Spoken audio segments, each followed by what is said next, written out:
Hello friend, welcome to my YouTube channel DK medical education.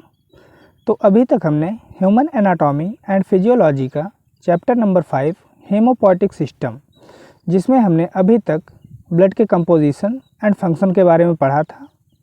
आज हम पढ़ने वाले हैं कोगुलेशन ऑफ ब्लड, मतलब ब्लड क्लॉटिंग।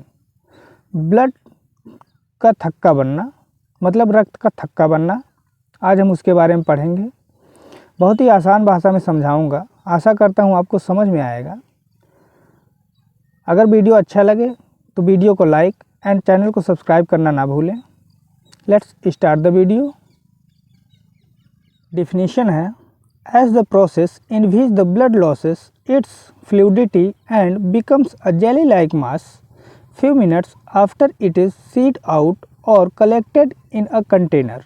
मतलब जिस प्रक्रिया में रक्त अपनी तरलता को ढीला करता है और एक कंटेनर में बाहर एकत्रित होने के कुछ मिनटों में जेली की तरह बन जाता है, उसे रक्त का थक्का बनना कहते हैं।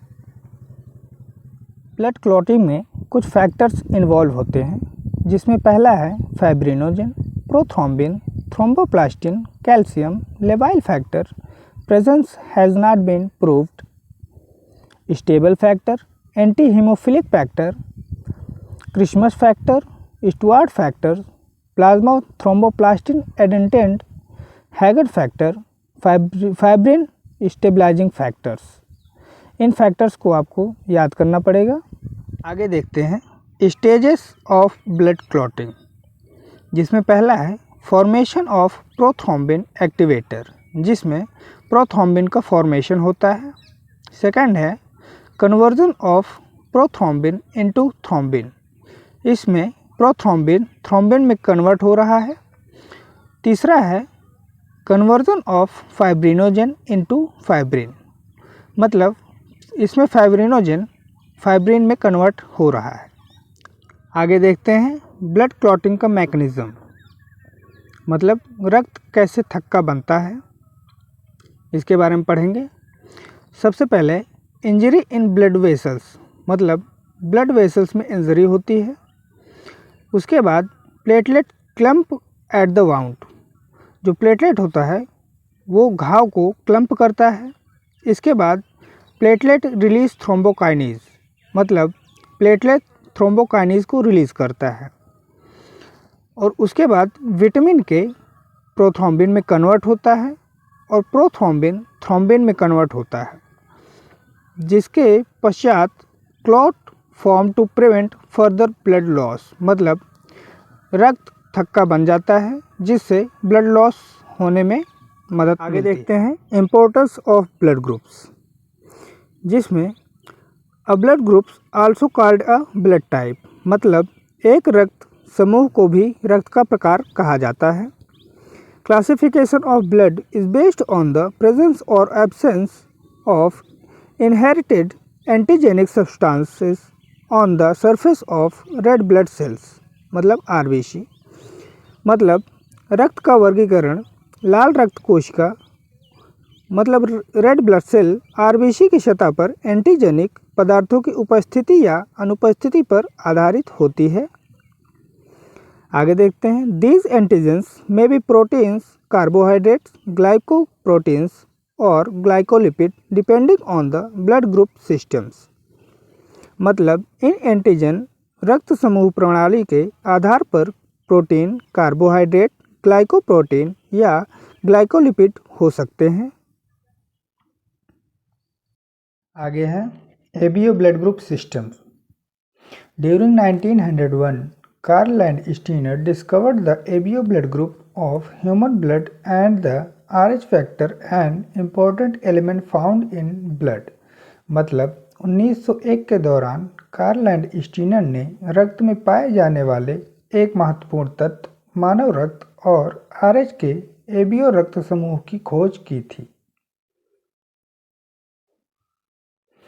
The ABO blood group system is the most important blood type system in human blood transfusion। मतलब एबीओ रक्त समूह मानव रक्त संक्रमण से में सबसे महत्वपूर्ण रक्त प्रकार होता है। Determination of ABO blood group depends upon the immunological reaction between antigen and antibody. मतलब ABO रक्त समूह का पता एंटीजन और एंटीबॉडी के बीच प्रतिरक्षा प्रतिक्रिया पर निर्भर करता है। Antigens are also called agglutinate because of their capacity to cause agglutination of RBC। मतलब RBC के एग्लूटिनेशन का कारण बनने की क्षमता के कारण एंटीजन भी कहा जाता है। आगे है ABO के कुछ बेसिक्स हैं, इनको जान लेते हैं। चलिए, बेस्ड ऑन द प्रेजेंस और absence of antigen A and antigen B, blood is divided in 4 groups। मतलब एंटीजन A और एंटीजन B की उपस्थिति या अनुपस्थिति के आधार पर रक्त 4 समूहों में विभाजित किया जाता है, जिसको A and B and AB and O के नाम से जाना जाता है। आगे है blood having antigens belongs to a group. This is blood has B antigen antibody in the serum. मतलब एंटीजन A एक समूह से संबंधित है, इस रक्त में सीरम में B एंटीबॉडी पाया जाता है। If both the antigens are present, blood group is called AB group and serum of this group does not contain any antibody। मतलब यदि दोनों एंटीबॉडी मौजूद हैं तो रक्त समूह को AB समूह कहा जाता है और इस समूह के सीरम में कोई एंटीबॉडी नहीं होता है। आगे है if both antigens are absent the blood group is called O group and both alpha and beta antigen are present in the serum. यदि दोनों एंटीजन अनुपस्थिति हैं तो रक्त को O समूह कहा जाता है और दोनों अल्फा और बीटा एंटीबॉडी दोनों में मौजूद होते हैं। आगे है antigen and antibody present in ABO blood group system. चलिए देखते हैं। The antibody of the donor and antigen of the recipient are ignored mostly. मतलब जो रिसिपिएंट होता है, रिसिपिएंट के डोनर और एंटीजन की एंटीबॉडी को ज़्यादातर अनदेखा किया जाता है।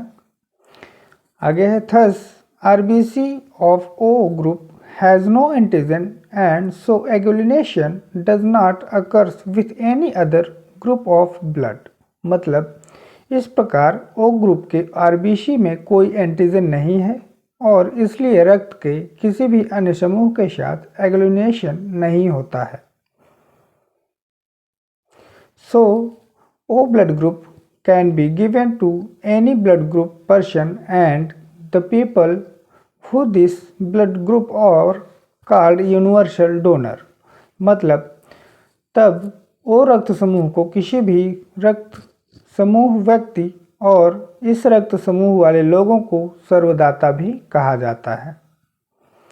आगे है people with AB group can be receive blood from any blood group person, so people with this blood group are called universal recipient। मतलब AB समूह वाले लोगों को किसी भी रक्त समूह व्यक्ति से प्राप्त करने के लिए किया जाता है, तो इस रक्त समूह वाले व्यक्ति को सार्वभौमिक प्राप्तकर्ता कहा जाता है, जिसको सर्वग्राही भी कहा जाता है। Importance of ABO groups in the blood transfusion. आइए देखते हैं। During blood transfusion only compatible blood must be used. मतलब रक्त संक्रमण के दौरान केवल कंपैटिबल रक्त का उपयोग किया जाना चाहिए। आगे है the one who give blood is called the donor and the one who receive the blood is called recipient. जो रक्त देता है उसे दाता कहा जाता है और जो प्राप्त करता है उसे प्राप्तकर्ता कहा जाता है।